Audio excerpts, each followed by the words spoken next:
नमस्कार मित्रों। जैसा कि आप लोग जानते हैं, यह केशवनाथ नाम का जो यूट्यूब चैनल है, इस चैनल पे आपको ब्राह्मण ग्रंथों का विस्तृत विवेचन मिलता है और उनका प्रश्नोत्तर रूप आपको जो पहले का पार्ट 1 मेरा वीडियो था उसमें 10 प्रश्न प्रस्तुत किया गया था। इस जो ये द्वितीय पार्ट है, इसमें जो है 70 प्रश्न को लेकर के मैं आपके समक्ष प्रस्तुत हुआ हूँ।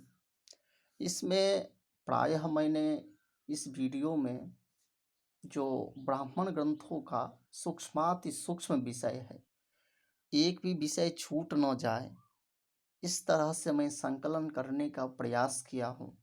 मित्रों, आप लोग यदि यह वीडियो देखेंगे, सुनेंगे, लाइक इत्यादि करेंगे, तो ही मैं जानूंगा जो मैं अपने कार्य में सफल हुआ हूँ, कहाँ तक कर पाया हूँ। तो चलते हैं मित्रों, हम आज के पहला प्रश्न आपके समक्ष प्रस्तुत करते हैं।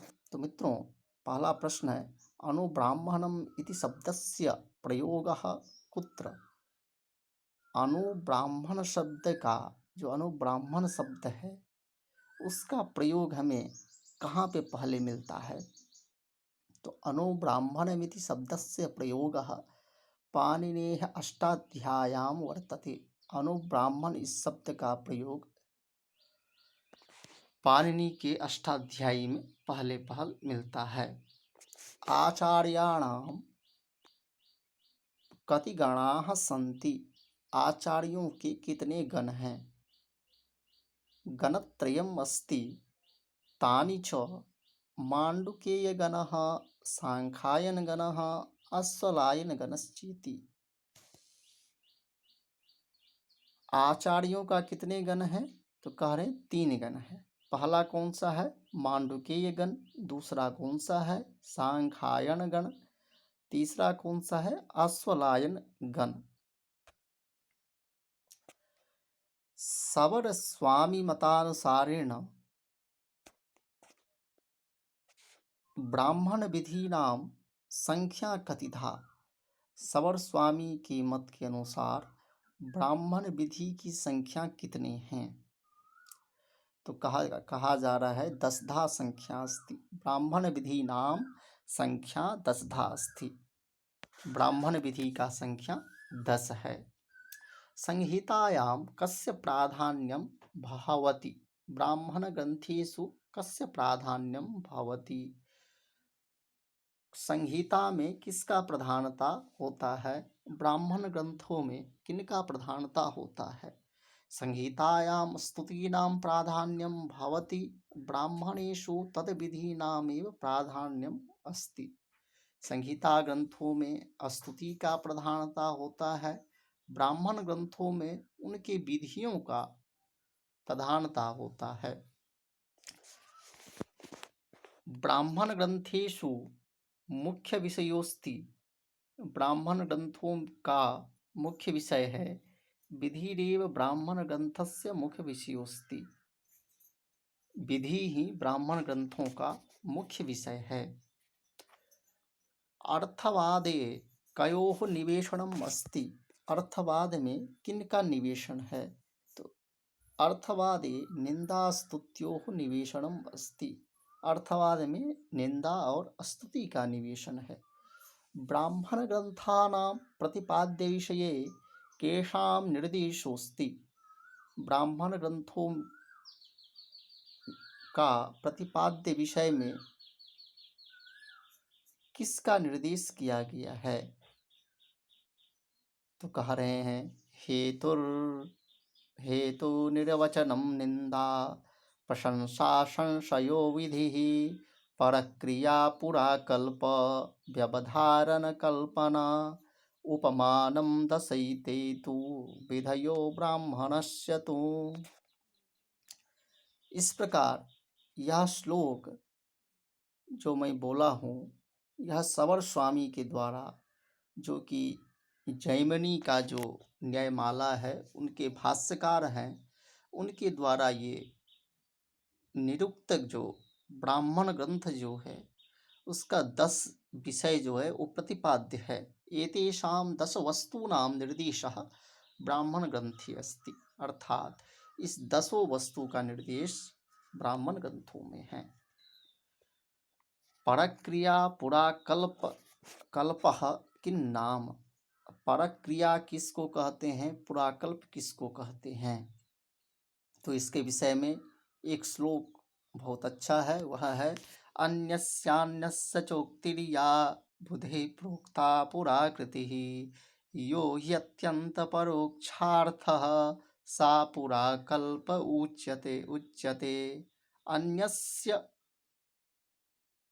अन्यस्य चोक्तिर्या, दूसरों के वचन को जो बुधे, जो विद्वान के द्वारा प्रोक्ता कहा गया है वही पुराकृति है। यो ही अत्यंत परोक्षार्थः, यो ही अत्यंत परोक्षार्थः, जो वह बहुत ही परोक्ष है, वह उनको हम पुराकल्प कहते हैं। राजशेखरेण इतिहासस्य कति प्रभेदो कथितो, राजशेखर के द्वारा इतिहास के कितने भेद कहे गए हैं।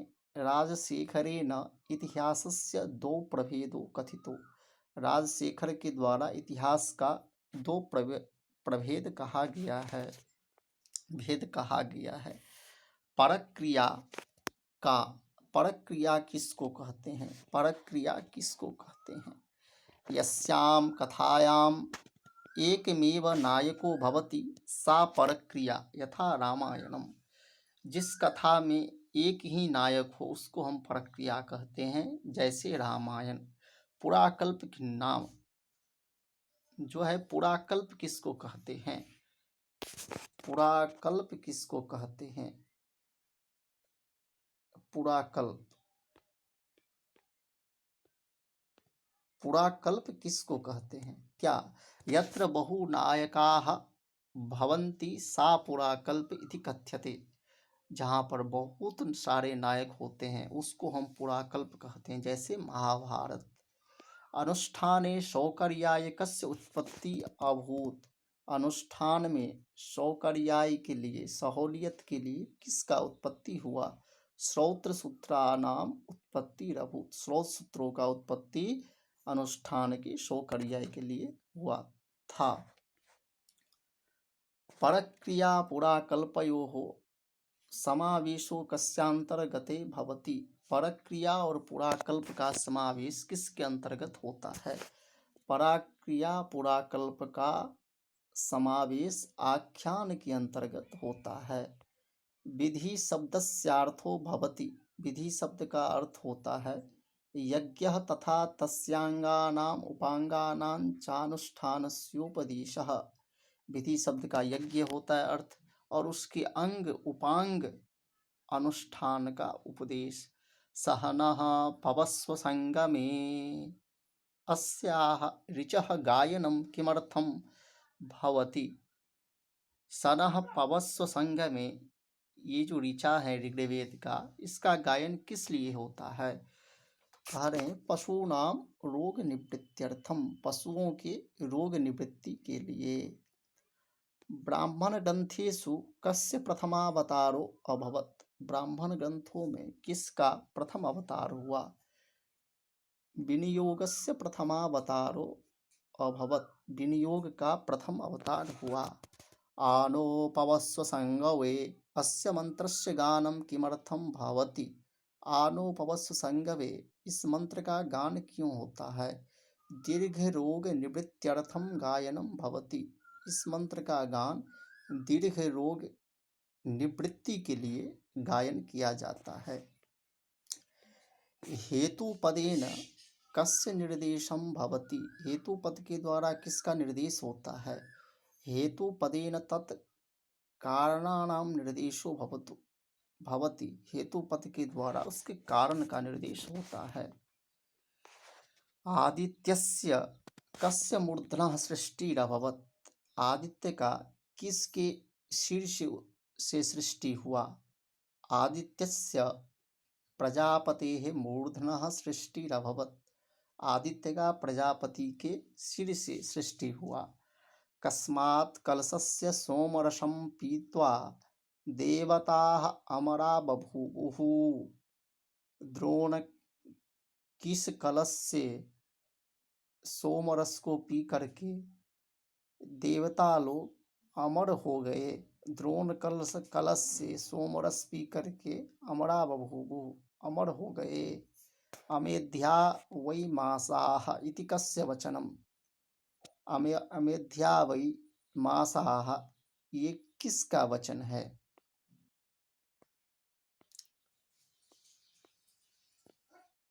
तैत्तरीय संहितायाः इति वचनम् अस्ति। तैत्तरीय संहिता का यह वचन है। दधि तथा उदक शब्दस्य व्याख्या कीदृशी अस्ति ब्राह्मण ग्रंथेषु। उदानिषुर् महीरिति तस्माद् उदकम् उच्यते। दधि तथा उदक शब्द का व्याख्या कैसी है ब्राह्मण ग्रंथों में? तो ये व्याख्या प्रस्तुत कर रहे हैं। उदानिषुर् महीरिति तस्माद् उदकम उच्यते, ये व्याख्या वहाँ ब्राह्मण ग्रंथों में की गई है।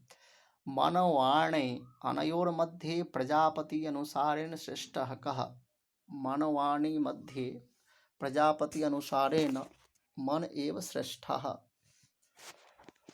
आख्यानम कतिविधम, आख्यान कितने प्रकार के होते हैं? आख्यानम द्विविधम, प्रथमम स्वल्पकाय आख्यानम दीर्घकाय आख्यानम च। वाङ्मनः संवाद कस्मिन् ब्राह्मणे अस्ति? शतपथ ब्राह्मणे अस्ति। पुरर्वा उर्वश्योपाख्यानं कस्मिन् ब्राह्मणे अस्ति? शतपथ ब्राह्मणे अस्ति। सुनः सेपस्य आख्यानं कस्मिन् ब्राह्मणे अस्ति? ऐतरेय ब्राह्मणे अस्ति। जलौघस्येतिहासः कस्मिन् ब्राह्मणे अस्ति? शतपथ ब्राह्मणे अस्ति। ब्राह्मणकाले न्यायशब्दस्य प्रयोगः कस्य दर्शनस्य कृते अभूत्? मीमांसा दर्शनस्य कृते। ब्राह्मणग्रन्थस्य उदयस्य स्थानं किम् अस्ति? कुरुपञ्चालप्रदेशः तथा सरस्वती नदी प्रदेशोऽस्ति उदयस्य स्थानम्। सरस्वती नदी यत्र लुप्ता अभवत् तस्य स्थानस्य नाम किम्? विनशनं नाम अस्ति। सरस्वती नद्याः पुनरुद्गम स्थलस्याभिधानं किम्? प्लक्षप्राशवनम् अस्ति। पुनरुद्गमनस्य स्थानस्य नाम। विधि की परिभाषा क्या है? अज्ञातार्थ ज्ञापको वेदभागो विधि, ये परिभाषा है। विधि कितने प्रकार के होते हैं? विधि 4 प्रकार के होते हैं। चारों विधियों के नाम लिखिए। उत्पत्ति विधि, विनियोग विधि, अधिकारी विधि और प्रयोग विधि। विनियोग की परिभाषा है अंग प्रधान संबंध बोधको विधि विनियोग विधि, ये परिभाषा है। हेतु किसे कहते हैं? यज्ञादि का विधि विशेष का हेतु व कारण बताना ही हेतु है। यहाँ पे मित्रों देखिए, ये विधि लिखा गया है, लेकिन इसको यहाँ पे काट करके हेतु कर दीजिएगा। हेतु कहते हैं इसको, ठीक है। नामधेय किसको कहते हैं? हेतु को नामधेय भी कहते हैं। हेतु को ही नामधेय भी कहते हैं। नामधेय की परिभाषा है विधेयार्थ परिच्छदकतायार्थवत्वम्। अर्थ, ये परिभाषा है नामधेय की। अर्थवाद की परिभाषा क्या है? प्राशस्त निंदान्यतरपरम वाक्यम अर्थवादः। जाया पद का निर्वचन है तज्जाया जाया भवति यदस्याम जायते जायते। ये जो है जाया पद का निर्वचन किया गया है। ऋग्वेदीय ब्राह्मण है, ऐतरेय ब्राह्मण, सांख्यायन जिसको कौशितकी ब्राह्मण भी कहते हैं। ऋग्वेद के 2 ब्राह्मण हैं। शुक्ल यजुर्वेदीय ब्राह्मण है, शतपथ ब्राह्मण है। कृष्ण यजुर्वेदीय ब्राह्मण है, तैत्तरीय ब्राह्मण है। सायन के अनुसार सामवेद का कितने ब्राह्मण है? सायन के अनुसार सामवेद का 8 ब्राह्मण है। अथर्ववेद का ब्राह्मण है, गोपथ ब्राह्मण है। पंचविंश तांड या प्रौढ़, ये कौन से ब्राह्मण के नाम है? ये तीनों नाम या दो नाम पंचविंश ब्राह्मण का ही है। षंडविंश ब्राह्मण है, सामवेद का ब्राह्मण है। शाम विधान आरसेय ब्राह्मण, दैवत ब्राह्मण, ये किसके ब्राह्मण है? तीनों सामवेद का ही ब्राह्मण है। छांदोग्योपनिषद, संहितोपनिषद, वंश ब्राह्मणम, ये तीनों ब्राह्मण किसके हैं? तो सामवेद का ब्राह्मण है। जायमनीय ब्राह्मण का दूसरा नाम है तवलकार ब्राह्मणम, दूसरा नाम है। मित्रों ध्यान दीजिएगा, जयमनीय ब्राह्मण का दूसरा नाम क्या है? तवलकार ब्राह्मण है। मित्रों देखिए, ये छांदोग्योपनिषद, संहितोपनिषद, इसमें उपनिषद शब्द जोड़ देने के कारण बहुत लोग कन्फ्यूज हो जाते हैं, जो ये उपनिषद हैं या ब्राह्मण है। तो इसे आप लोग ध्यान में रखिएगा। ऐतरेय ब्राह्मण में कितने अध्याय है? 40 अध्याय है। ऐतरेय ब्राह्मण में कितने पंजिकाएं हैं? 5 पंजिकाएं हैं। ऐतरेय ब्राह्मण में मुख्य रूप से वर्णन है सोमयाग का वर्णन है। सप्तम पंजिका के 31वें अध्याय से लेकर 33वें अध्याय में वर्णित आख्यान का नाम है सुनासेव आख्यान वर्णित है। चरेवेति चरेवेति, यह उक्ति किस आख्यान में है? सुनासेव आख्यान में वर्णित है। सांख्यायन ब्राह्मण में कितने अध्याय है? 30 अध्याय है।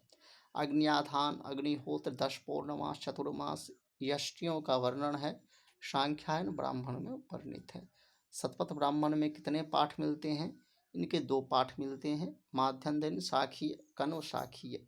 माध्यम दिन साखीय शतपथ ब्राह्मण में कितने कांड, अध्याय, प्रपाठक, ब्राह्मण तथा कंडिकाएँ हैं? तो देखिए ध्यान से, 14 कांड हैं, 100 अध्याय है, 68 प्रपाठक हैं, 438 ब्राह्मण हैं, 7624 कंडिकाएँ हैं। 71 कानुशाखीय शतपथ ब्राह्मण में, कानुशाखीय शतपथ ब्राह्मण में कितने कांड, अध्याय, प्रपाठक तथा ब्राह्मण कंडिकाएँ हैं? 17 कांड है, 104 अध्याय है, 435 ब्राह्मण हैं, 68 6 कंडिकाएँ हैं। मित्रों, कानुशाखीय शतपथ ब्राह्मण और माध्यम दिन शाखीय शतपथ ब्राह्मण में यही थोड़ा सा डिफरेंस है। इसमें 17 कांड है जो कानुशाखीय शतपथ ब्राह्मण है, और जो माध्यम दिनीय शाखीय शतपथ ब्राह्मण है उसमें केवल 14 कांड है, और उसमें 100 अध्याय है माध्यम दिनीय शाखीय शतपथ ब्राह्मण में, किंतु कान्व शाखीय शतपथ ब्राह्मण में 104 अध्याय है। यह कुछ भेद है। शतपथ ब्राह्मण का रचयिता किसको माना जाता है? शतपथ ब्राह्मण का रचयिता आचार्य याज्ञवल्क्य को माना जाता है। बौद्ध दर्शन के पारिभाषिक शब्द अरहत, श्रमण, प्रतिबद्ध शब्द का उल्लेख कहाँ पे मिलता है? शतपथ ब्राह्मण में मिलता है। कृष्ण यजुर्वेदीय एकमात्र ब्राह्मण है तैत्तरीय ब्राह्मण है। तैत्तरीय ब्राह्मण में कितने कांड है? 3 कांड है। प्रथम द्वितीय कांड में कितने अध्याय है? 8 अध्याय है, इसी कारण इसको अष्टक भी कहा जाता है। तृतीय कांड में कितने अध्याय है? 12 अध्याय है। इसको अवान्तर भेद अनुवाक में किया गया है। प्रथम कांड में क्या वर्णन है? अग्न्याधान का वर्णन है, वाजपेयी का वर्णन है, सोमयाग का वर्णन है, राजसूय याग आदि का वर्णन है। द्वितीय कांड में क्या वर्णन किया गया है? श्रोत्रामणि याग का वर्णन किया गया है, बृहस्पति शव का वर्णन किया गया है, वैश्य शव आदि का वर्णन किया गया है। तृतीय कांड में वर्णित है नक्षत्रष्टि का, मुख्य रूप से तृतीय कांड में वर्णन किया गया है। मित्रों, यदि आप लोग इसी प्रकार ब्राह्मण ग्रंथों का अध्ययन करना चाहते हैं तो मित्रों, आज तक मैंने 2 वीडियो में ब्राह्मण ग्रंथों का 80 प्रश्न प्रस्तुत कर चुका हूँ, और ये प्रश्न आपको नेट से लेकर के जितने भी संस्कृत प्रतियोगी परीक्षाएं होते हैं, चाहे बीएड होता है, चाहे जेएनयू का इंट्रेंस परीक्षा होता है, बीएचयू का होता है, या नेट, सेट, जेआरएफ इत्यादि जितने डीएसएसपी सब की प्रतियोगी परीक्षाओं के लिए ये आपको लाभ दे सकता है। तो इसीलिए मित्रों, आप लोग चैनल को सब्सक्राइब कीजिए, लाइक कीजिए, शेयर कीजिए, और यदि कुछ लाभ हो तो कमेंट करके ज़रूर बताइएगा, जो आपको लाभ मिला कि नहीं मिला। नमो नमः मित्राणि, धन्यवादः।